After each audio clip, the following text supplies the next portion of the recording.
నిబద్ధతను నిజాయితీని ఈ దేశంలోనే ఎవరు ప్రశ్నించజాలరు. నిజాయితీతో కూడుకున్న నిక్కచ్చిగా వ్యవహరించే ప్రజాప్రతినిధి. ఎన్నో మంత్రి పదవులు చేపట్టిన అవినీతి మచ్చలేని మంత్రిగా పనిచేసాడు. ఒక సీనియర్ లెజిస్లేటర్ను పట్టుకొని అధ్యక్ష రాజకీయంగా వాళ్ళకి ఏమైనా అభిప్రాయం ఉండని, రాజకీయం పట్ల వారికి ఏమైనా వ్యతిరేకత ఉండని నేను ఇవన్నీ మాట్లాడదలుచుకోలే. నేను ఒకటే అడగదలుచుకున్నా హరీష్ రావు గారిని, కేటీఆర్ గారిని, మీ సభ్యుడు వ్యవహరించిన తీరును మీరు సమర్థిస్తున్నారా? సభలో ఈ రకమైన వ్యవహార శైలి ఈ సభకు మంచిదా? ఒక సీనియర్, అతను దళితుడా అతను గిరిజనుడా అనే నేను ప్రస్తావిస్తలేను. అతను ఈ సభలో నాకు తెలిసి చాలా సీనియర్ మోస్ట్లలో 3 4 తీసుకుంటే కడియం శ్రీహరి గారు ఒకరు.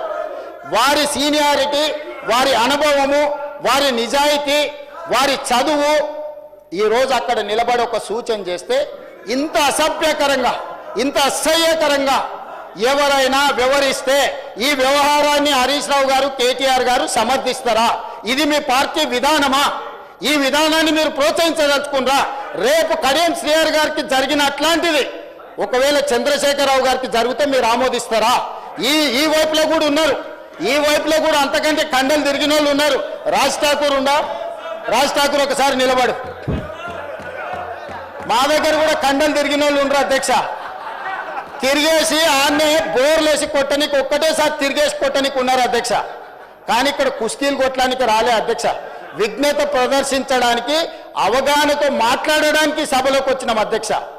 ఆకారం ఉంది కదా అని ఒక పెద్ద మనిషిని పట్టుకొని ఆ రకంగా అవమానించే విధంగా మాట్లాడడం, మీకు ఏదైనా అభిప్రాయం ఉండని, మీరు ఏ అంశమైనా ప్రస్తావించండి.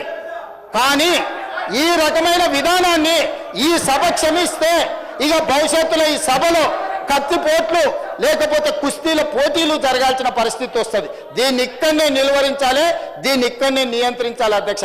అందుకే అధ్యక్ష నేను చివరిగా నా సూచన, వాళ్ళందరూ చైర్లలో కూర్చొని చర్చలో పాల్గొంటే సభ్యులందరినీ సభలో కొనసాగించండి. లేకపోతే ఈ సభ్యుల్ని సభలో నుంచి రాబోయే 2 రోజుల్లో సభా వ్యవహారాలను నడుపుకోవడానికి వాళ్ళని సస్పెండ్ చేయండి అని చెప్తున్నా అధ్యక్ష. అదేవిధంగా అన్ని రకాల నియమ నిబంధనలు, సాంప్రదాయాలను ఉల్లంఘించి అసభ్యకరంగా, అవమానకరంగా వ్యవహరించిన పాడి కౌశిక్ రెడ్డి గారి విషయంలో ప్రత్యేకమైన చర్యలు తీసుకోవాల్సిన అవసరం ఉంది. ఈ రూల్ బుక్ అధ్యక్ష, rules of procedure and conduct of business in the Telangana legislative assembly, నాకు తెలిసి 2015లో హరీష్ రావు గారు లెజిస్లేటివ్ అఫేర్స్ మినిస్టర్స్ ఉన్నప్పుడే తెలంగాణ రూల్ బుక్ అమాండ్ అయింది. ఈ బుక్లో అధ్యక్ష page number 105 committee on ethics, ఈ రూల్ బుక్లోనే 105 పేజీలో committee on ethics 288 rule number, the committee shall examine every complaint concerning the unethical conduct of a member both within and outside the house referred to it by speaker or the house are taken by suo motu. దీన్ని తీసుకోవాల్సిందిగా అదేవిధంగా మా legislative affairs మినిస్టర్ని request చేస్తున్నా.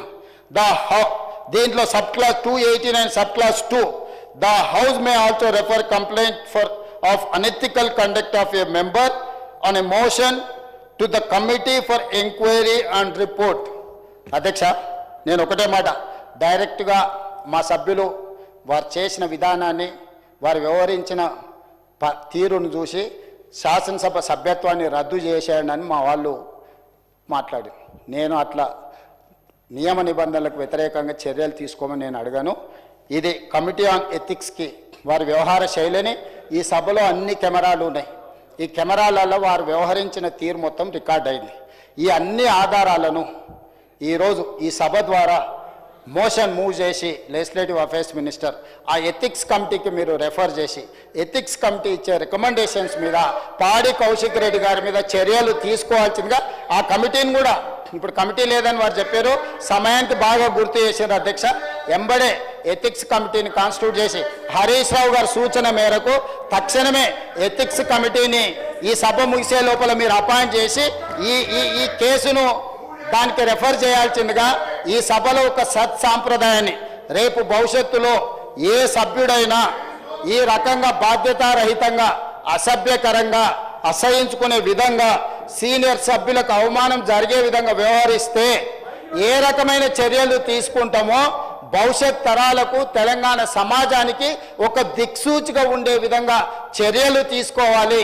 దయచేసి మళ్ళొక్కసారి నేను తమరికి విజ్ఞప్తి చేస్తున్న అధ్యక్ష సభా నాయకుడిగా బీఆర్ఎస్ శాసనసభ్యులు సీట్లలో కూర్చొని సహకరిస్తే తమరి విజ్ఞప్తి మేరకు సభలో కొనసాగించండి. వాళ్ళు సహకరించకుండా ఒక దళితుడు స్పీకర్గా కొనసాగడానికి వీలు లేదు, అతను సమర్థుడు కాదు సభను నడపడానికని ఒక సందేశాన్ని బయట ప్రపంచానికి ఇవ్వదలుచుకుంటే సభ్యులందరినీ రాబోయే బిజినెస్ ఈ బడ్జెట్ సమావేశాలు మొత్తానికి వాళ్ళని సభల నుంచి సస్పెండ్ చేయాల్సిందిగా పాడి కౌశిక్ రెడ్డి గారిది కమిటీ ఆన్ ఎథిక్స్ కి రెఫర్ చేయాల్సిందిగా తమరికి విజ్ఞప్తి చేస్తూ అవకాశం ఇచ్చినందుకు మీకు ధన్యవాదాలు తెలియజేస్తూ సెలవు తీసుకుంటున్నాను అధ్యక్ష. మంత్రిని బర్తరఫ్ చేయమంటే అవినీతికి పాల్పడ్డ మంత్రికి బర్తరఫ్ చేయమంటే అవినీతికి పాల్పడ్డ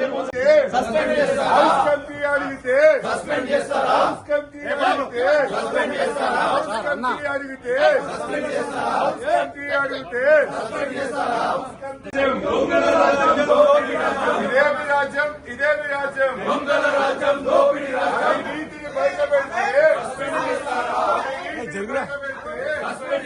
మంత్రి గారి అవినీతిని బయట పెడితే మంత్రి గారి అవినీతిని బయట పెడితే